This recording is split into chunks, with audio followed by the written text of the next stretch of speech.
My First Little House Books, Prairie Day. My First Little House Books, Prairie Day, is adapted from the Little House Books by Laura Ingalls Wilder, illustrated by Renee Graef. Illustrations for the My First Little House books were inspired by the work of Garth Williams with his permission, which we gratefully acknowledge. Once upon a time, a little girl named Laura, her pa and her ma, her big sister Mary, her baby sister Carrie, and their good old bulldog Jack, headed west in their covered wagon for the prairie. They drove through the snowy woods until they came to the town of Pepin. Pa went inside the store to trade his furs for things they would need on their journey. Ma and Laura and Mary ate bread and molasses in the wagon, and the horses ate corn from nose bags. Soon they reached a big lake that stretched flat and smooth and white all the way to the edge of the gray sky. The horses' hooves clopped, clopped, and the wagon wheels crunched as Pa drove the wagon onto the ice. Laura didn't like it, but she knew nothing could hurt her while Pa and Jack were there. At last the wagon came to a slope of earth, and there stood a little log house among the trees. It was a tiny house for travelers to camp in.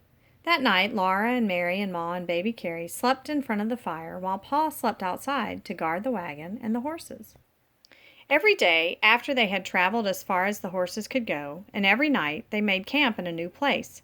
They crossed too many creeks to count and drove across long wooden bridges. They saw strange woods and even stranger country with no trees. After many days and nights, they came to the Kansas prairie, a flat land with rippling grass and a great big sky. The wind blew Laura's straight brown hair and Mary's golden curls every which way. Soon, Laura and Mary were tired of traveling with nothing new to look at. Poor Jack was tired too. At last Pa stopped the wagon and said, "We'll camp here for a day or two." He unharnessed the horses and they rolled back and forth and over until the feeling of the harness was all gone from their backs. Pa cleared a space in the prairie grass for a fire, and Laura and Mary helped Ma get supper. Pa brought water from a creek, and Ma mixed the water with cornmeal and salt and patted it into little cakes. She fired slices of fat salt pork in the iron spider. The cakes baked, the meat fried, and Laura grew hungrier and hungrier. At last supper was ready. Pa and Ma sat on the wagon seat, and Laura and Mary sat on the wagon tongue. Each of them had a tin plate and a steel knife and a steel fork. Ma had a tin cup, and Pa had a tin cup, and baby Carrie had a little one of her own, but Mary and Laura had to share their tin cup. While they were eating supper, the prairie became dark and still, and soon it was past bedtime. Mary and Laura put their long nightgowns on, said their prayers, and crawled into their little bed in the wagon.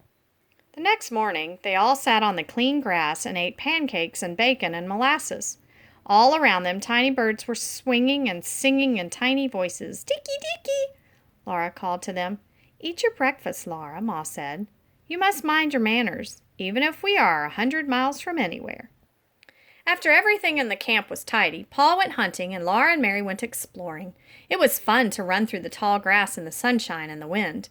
There were huge rabbits and many dicky birds everywhere, and little brown striped gophers. Mary and Laura wanted to catch a gopher to take to Ma. Laura ran and couldn't catch one. They took some flowers to Ma instead of a gopher.